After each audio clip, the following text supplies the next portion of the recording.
What's going on, guys? This is my sports videography rig for 2026.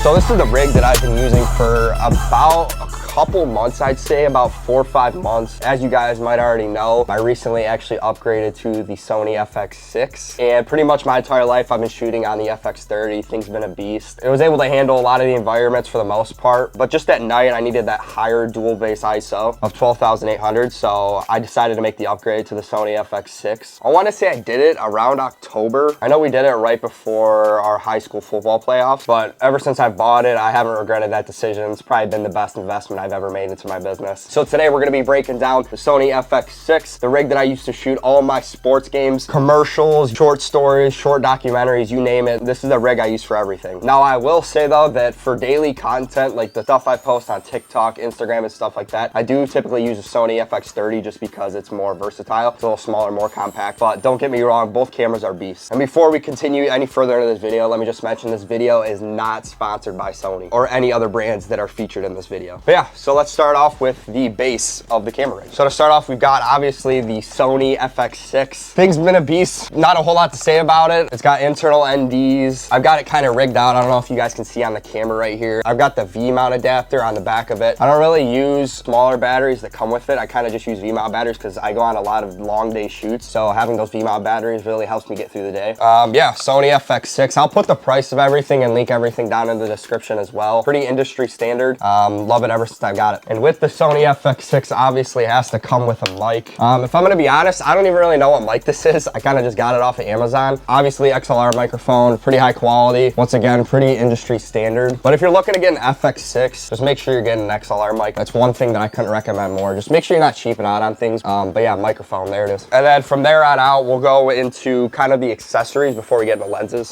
So we got not only one, not only two, we got 3 V-mount batteries. These things are honestly like probably another very good investment I've made. One of the best investments I made. We got a SmallRig one and then 2 newer ones. All of them for me, at least for when I shoot football games and events like that, typically last anywhere from 4 to 5 hours. Typically when it hits like towards the end of the 4th quarter is when I switch batteries. But if you got 3 batteries, you should be able to get throughout like a whole day. I was easily able to get through wedding with all 3 of these. So these things really do the job, especially if you got a bigger camera like the FX6. You don't want to constantly be switching batteries. So these really help you to get the long-term distance out of these and really just help you get throughout the day without having to stress about batteries dying and stuff like that. But yeah, V-mount batteries, they'll be linked in the description. And next after V-mount batteries, we'll go with the monitor. For the monitor, I believe it's the Feelworld F6 Plus. I know it's a Feelworld one, I just don't know the name of it. Very good monitor. That's one thing I will say. Rain, snow, sunny days, hot days, gets you through everything. Overall, really good monitor. Got the SmallRig monitor adapt. You're able to do a lot of cool things on it. You're even able to get the markers that show you the 9:16 ratio. So what it looks like when you post it on social media in vertical. So you can film in horizontal on that 16:9 while seeing what it looks like when you post it to Instagram in real format. So I thought that's really cool. That's honestly the big reason why I upgraded to this monitor. It's got headphone jacks, it's got everything. It's got SD input, and you can even power it from the back of the monitor. But I use a V-mount to power this. It's really nice too because it's easy to take on and off. So you kind of just like this, you just screw it on, and just like that, you got your camera with your monitor. And then to connect my monitor to my camera, I got 2 different cables. I got an HDMI to HDMI.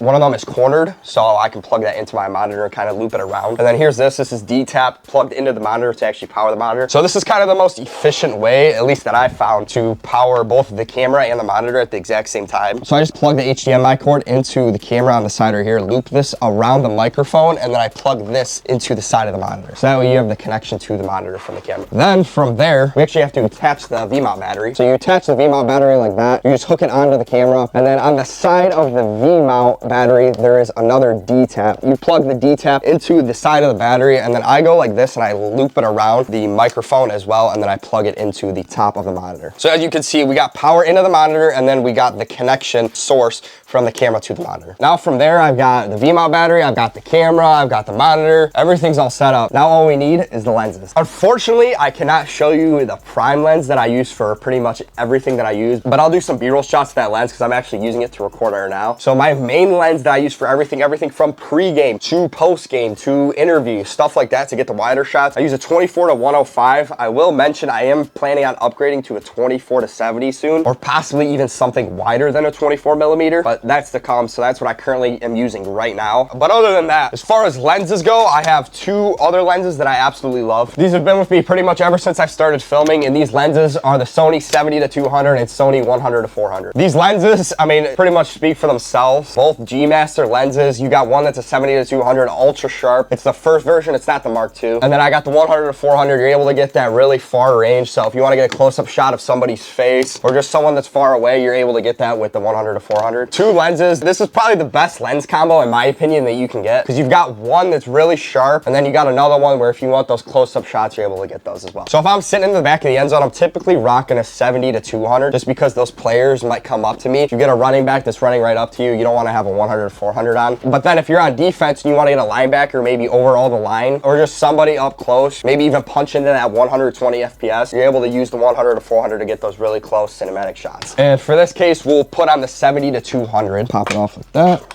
Obviously for the price, I think personally that you can't get a better lens, but like I said, both really good lenses. All right, so now you can see the rigs kind of coming together. This is kind of what you see me rocking on game day. 70 to 200 monitor, Sony FX6 V mount, we got everything connected. Now what is next? When I say what is next, I mean these are what are next. When I say it, I kid you not, these have saved me so many times. The amount of times that these have saved me is crazy. Whether it's a basketball almost hitting the lens or it's a football getting thrown at me, these lens hoods have saved me thousands of dollars. I couldn't recommend getting something more than these. And from what I'm aware of, these actually come with the lenses, but I'm pretty sure this one came with the 100 to 400 and this lens hood came with the 70 to 200. But both of these lens hoods are very good. But yeah, if you end up purchasing one of these lenses, they should come with them. So lens hoods. And then I guess on the topic of lens hoods, one option that you could go with is a matte box. Me personally, I don't really rock matte boxes on my 70 to 200 or 100 to 400. Occasionally I'll do it on my 24 to 105. It kind of just depends on the environment. Typically if we're outside, I will put a matte box on, but a lot of it too is it does look a little bit more professional, I guess you could say. But personally, one thing that I do like having a matte box for is lens signings. If you guys have been paying attention to my page at all, you guys know I love to do lens signings frequently. So matte boxes have really come in clutch for that. I just pretty much put the acrylic panel over the matte box and then I have them sign it. If you guys want me to do a breakdown on that as well, I can do that too. It's actually super simple. A lot of people try to overcomplicate it. It's not as hard as people think. But yeah,